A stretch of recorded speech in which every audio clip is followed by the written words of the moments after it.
Hey there. Happy Pride. Not a lot of fancy editing in this video. This is more of a podcast or a slideshow, I guess, if I decide it needs visual aids. Partly because I just don't feel like the subject needs a lot of visual production, and partly because I kind of don't want this video to be entertaining. Like, in fact, I wouldn't mind if it was a little bit boring, actually. There's a lot of important videos that get made for Pride each year. A lot of very personal and raw videos from people whose experiences get drowned out and often ignored at all other times of the year. So, if I'm going to be making videos for Pride, I made the rule for myself that the best thing I can do is stick to my lane, as it were, and make videos that would have been helpful to me when I was a younger man myself. And I figure, since I'm not exactly a rare kind of guy, like there's lots of dudes out there like me, there's at least half-decent chance that some of my experiences will be useful to someone else. At least I hope so. So, let's make some reactionaries mad and talk about gender for a bit. And I'm going to be talking about masculinity and manhood, because that's the part of gender that I experience. And before we proceed, I'd like you to indulge me in a couple of caveats. First, this is a video entirely based on my own personal experience. It's not meant to be normative or prescriptive. I'm not doing a 12 rules for life self-help wank thing over here. I'm going to talk about my experiences, and I'm going to tell you some of the things I've taken away from them, and if the things I say are useful, I invite you to use them, but if they're not, you can pretty much just ignore them. The only thing I'm asking is that you listen. Second, this is not going to be an especially well-structured video. This is less a comprehensive essay with a strong central thesis and more a bunch of thoughts and feelings and rants, very loosely organized around a theme. I'm not really writing a manifesto here, I'm just expressing some experiences, and I hope you'll receive them and appraise them in that spirit. So, to start off with, what the fuck even is masculinity, man? My experience of it has always been kind of like that old adage about porn. I can't define it in a sentence, but I know it when I see it. Which I guess comes from living my entire life inside of it. I don't know what it's like to look at it from any outside position. To me, it has been less a defined set of principles or rules and more like vibes, a sort of genre of being, which, like all genres, must necessarily be elastic in its definition and very conditional. Which makes sense, I guess, because gender is fake. Like, it's a fake construct that humans made up. It's not a thing which exists. No matter how much some scientifically literate people want them to, chromosomes do not contain gender molecules. They contain nucleotides and proteins. There are no gender particles in our atoms. But in the same way that laws are fake, and truth is fake, and beauty is fake, like it's all constructs that we made up, gender is both very, very fake and very, very real. Like, it's a very real thing that affects people's lives, and it's important to people.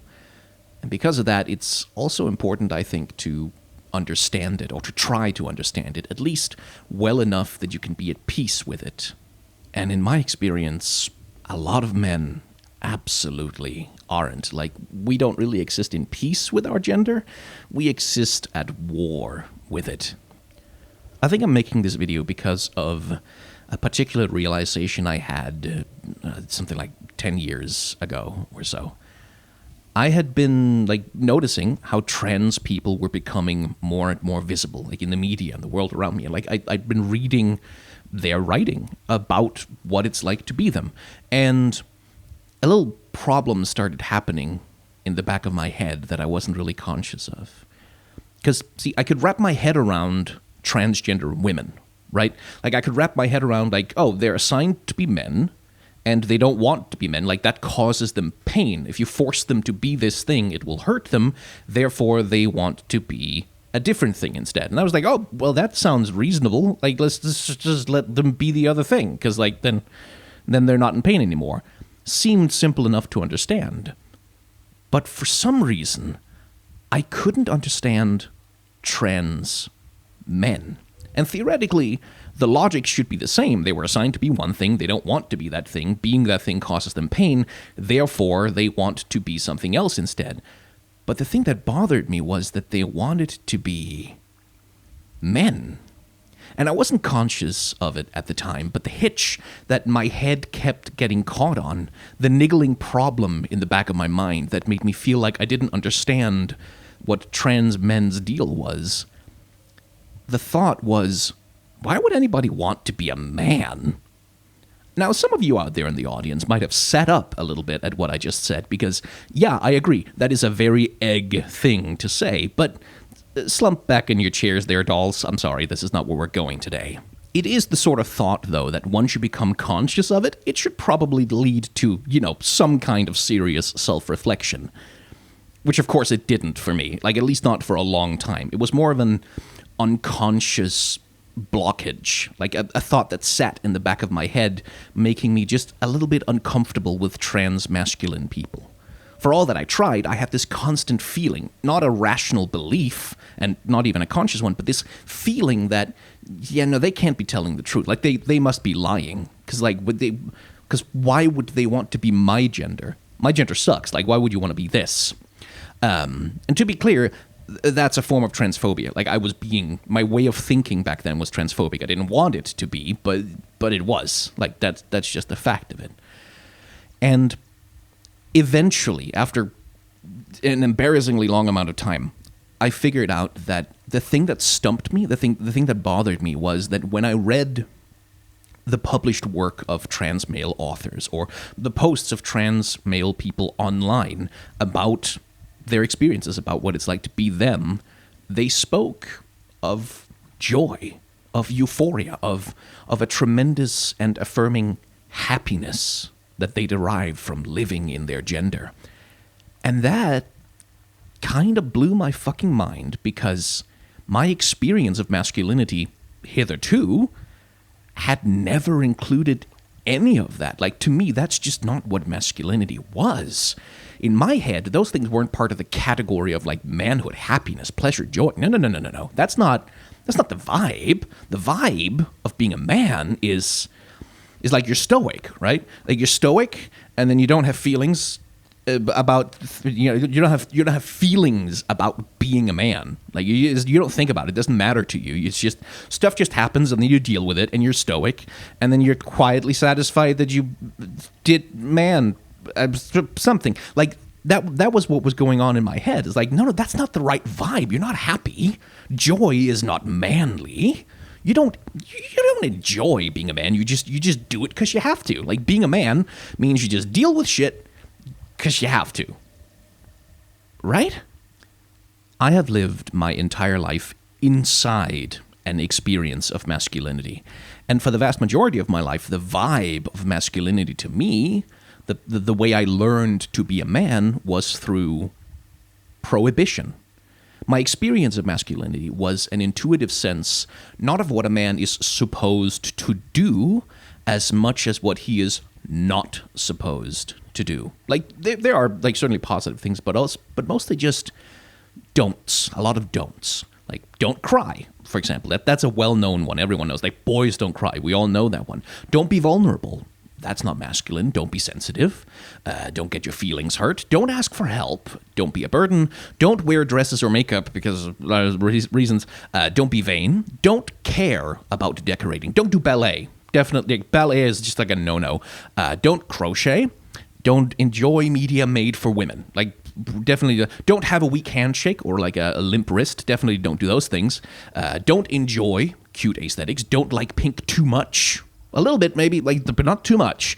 Don't enjoy shopping. Don't, and so on and so on and so on. Just a long list of, you don't do those things. And the reward for not doing those things wasn't to feel affirmed in my gender.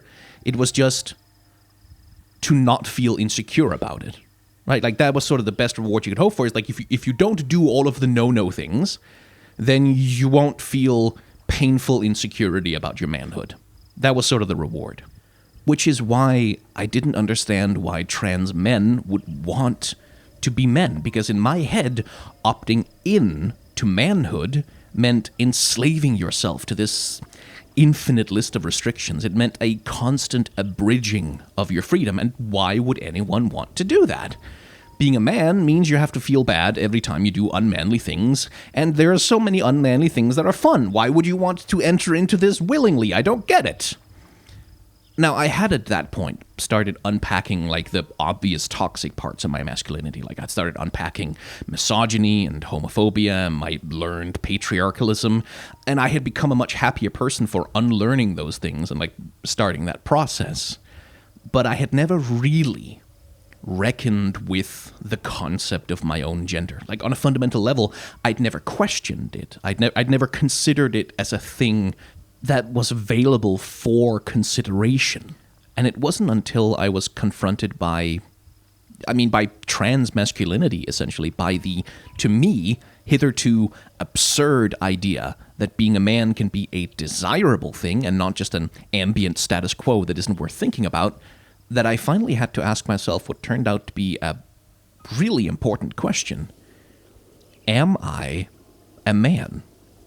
Do I want to be one? There's an expression that goes around a lot, which is masculinity is a prison. And at least in my experience, that can often be true. Like it really can feel that way when it's not examined and internally criticized. But I think also that in a well-meaning eagerness to tear down that prison, we kind of fail to help men learn how to live outside of it.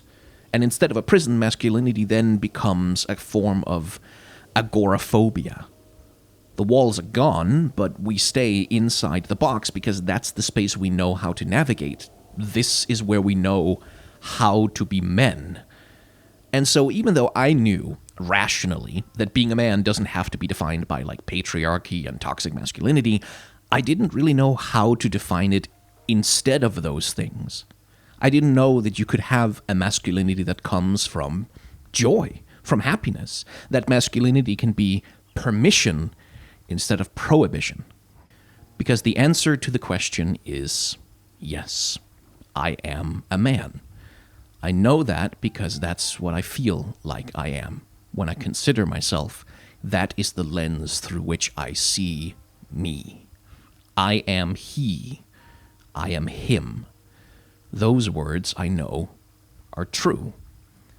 And I know that this is true because I have questioned it, and through questioning I have learned that it is unquestionable. This is something that does not yield to skepticism. And knowing this changes the vibe, because it can no longer be questioned. There's no longer a prohibition I can violate that will make my gender insecure.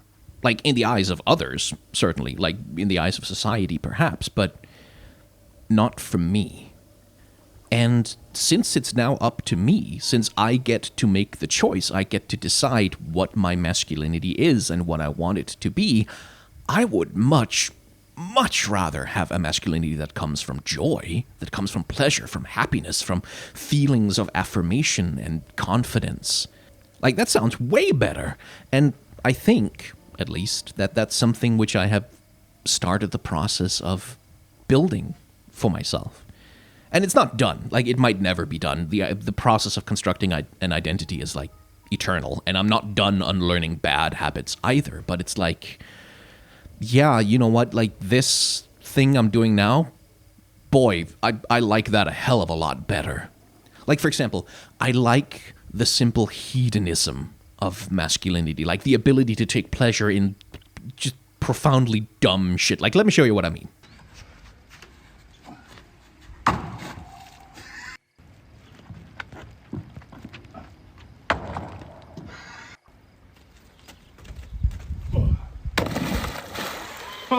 Apparently, this is what men do for fun.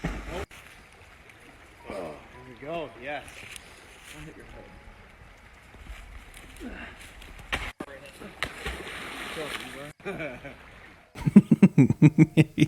Like I want that to be part of my masculinity. Like, it definitely includes that. And I want to cut firewood with an axe. Like, that definitely that. I want that to be a part of it. And I want to have a workshop. Like, I want to have like a little shack or whatever where there's like a bunch of tools and a workbench and some wood and metal wire and like thing. And I want to glue things together, and I want to hammer nails into them, and I want to saw them, and I want to make stuff. Like, I want to build a desk or like a deck for a house or something like that. I want to do that stuff.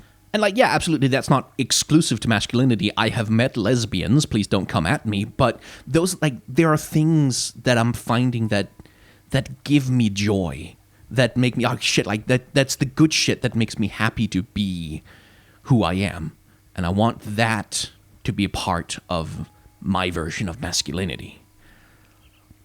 And being more serious for a second, one of the best things about my father is that no matter how bad something got, no matter how scared or unsure or worried I was when I was a kid or a teenager, he would always have the power to make me feel like things were going to be all right.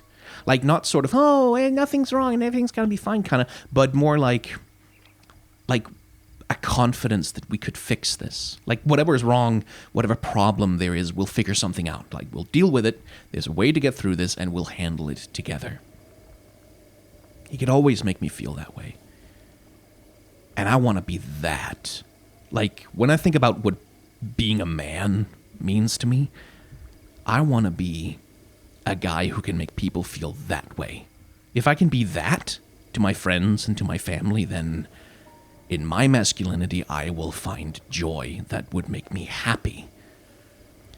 I suppose the point of this video, like the thing I've sort of been trying to get at saying, is, alright, like, dudes, boys, guys, bros, I think we get taught to be really scared of questioning things about ourselves. Like, we get taught to be scared of doubting, of not being sure of ourselves, especially our manhood.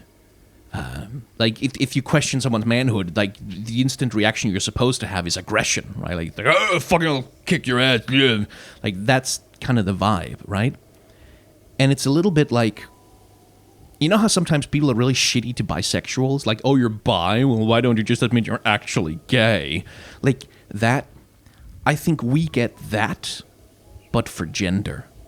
Like, I think we live in a vibe where if you question your gender even 1%, then you're trans, you're gay, you're pussy or something. Like, you're not a man. Like, if you question it even a little bit, then the whole thing explodes. 1% questioning equals 100% not man. But that's not really how it works. Like, questioning won't turn you into anything that you don't want to be. And sometimes you question your gender and you find like, oh yeah, that bit's cool, that's good. Oh, I really like that bit. But then like that thing, like that 10, 20% little chunk of it over there is like, oh, not that. Like, no, don't like that. That's actually kind of unpleasant and I want to get rid of it. And that doesn't mean that you have to throw masculinity out the window. Oh, well, that's closed up because it's an all or nothing deal. It just means you have some reckoning to do. You have some thinking that you need to do about who and what you want to be, and make a decision about how you want to go about being that. And if the answer you come up with is that you're actually not a man, like that there's another gender, another identity that suits you better, I mean, I probably can't help you that much there, but fortunately that's what all the other Pride videos are for. But if you, like me, are a dude who's got some parts of masculinity that just don't fit, my advice, which you don't have to follow, is just take those bits and throw them out. Just get rid of them. Like, gender is a fake thing that we made up. It's only real to the extent that we make it real for ourselves. And if you don't like store-bought masculinity, like, guys, homemade is fine.